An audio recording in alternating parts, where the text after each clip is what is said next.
And then you'll no longer feel inadequate about certain areas in your life, because that's the only reason why we complain and vent to other people. We have not placed ourselves as our future self and started taking action to make changes in our life. So we are inadequate.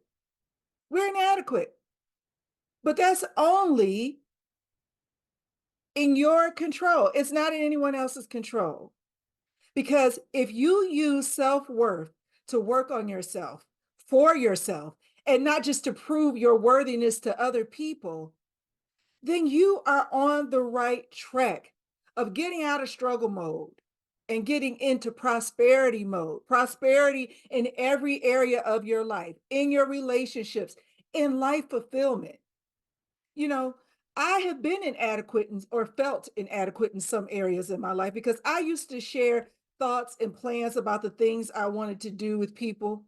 But what I found is you must not share your plans with everyone, even if you're close to them, because sharing your plans in the planning phase can destroy your motivation and your passion. You must be stealthy. I like that word. You must operate below the radar. It's nobody's business. You don't even have to hint at what you're doing, burning the candle at both ends, burning the midnight oil, whatever you want to call it. If you call it hustling, that's you. I prefer not to. I call it working out my plan for my future self. And I can do that in quiet. And I'm not talking about being sneaky or deceptive in any way. What I'm saying is that it's all right for you to have some areas in your life that are private. You don't owe anyone a discussion about all the aspects of your life. And you don't want everyone's input, and you don't want to know all of theirs. I'm telling you, you don't, because you don't want that weight of their opinion or their struggle to become your deal. So, I've shared plans that I've considered for a long time. I've thought about things over and over, and then I've already made a plan to do something about it. And then I mention it to someone, people who I thought would support my ideas. And I've been shockingly disappointed more than one time about their responses. You know, why are you doing that? That's not going to work. Oh, I've heard that. That's not going to work. So and so tried it and it was a waste of time. Or they share their philosophies that don't align with your beliefs because they're false, right? And those ways of thinking, they share them with you. And why are you listening to them when they don't align with what you're thinking about? They might say something like, school is not for everybody. Or you're a helicopter mom. You need to give your daughter more space, give her more freedom so she can express herself. Or I wouldn't be checking in with my man. I'm grown. Most times we assume that the people in our lives that we love are more like us than they are. We assume because we've known them all of our lives, or they've known us for such a significant amount of time, that they understand us. But that doesn't mean that they understand. That doesn't mean that they're on the same emotional journey that you're on. And let me tell you this, they might not be prepared for the person that you're going to become. That's why you have to do it under the radar, because you don't need those influences telling you what you should desire. My book is called Do What Works for You, not Do What Works for the Peanut Gallery, right? So avoid getting set back or avoid staying stuck by working under the radar.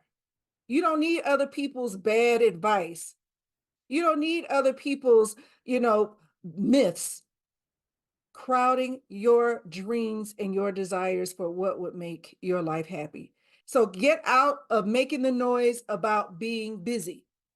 Leave that alone. 1 Thessalonians 4:11 says, and that ye study to be quiet and do your own business and to work with your own hands as we command you.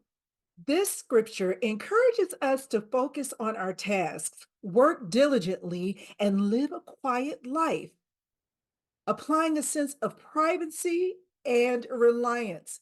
Reliance because you're not venting and sharing with everyone else. So you have the opportunity to build your own strength, your own knowledge, and you can look back and know that you have done something for yourself.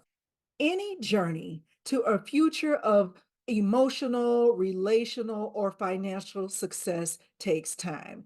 Yeah, you could hit a lick or fall in love or manage your emotions in a new way. All of this. And when I say hit a lick, I mean you really find an opportunity to make real money, not anything criminal. All of this takes time. And delayed gratification is a concept that I test and apply all the time. So don't rush the plans you have for your future. If you properly plan your future using the bling concept, then time is just the time.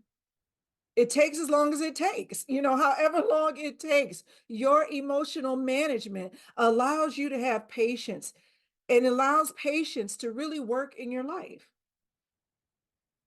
You're not rushing to get the accolades that most people do who want to have some type of fame or recognition. You're not fighting to be seen, or you're not even fighting to get money.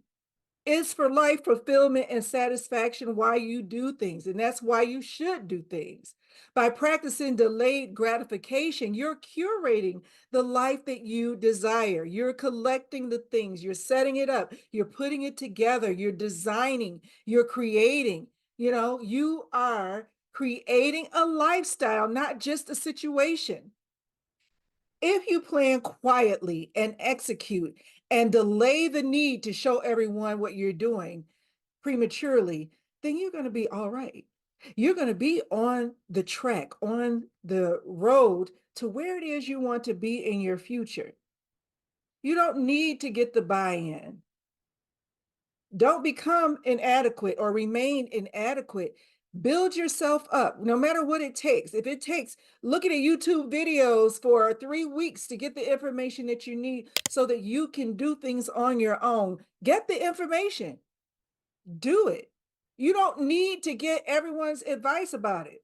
I've said before, you can't let the buddy system be your way of doing things for your life. Okay? Forget the buddy system. You need to take control of your life.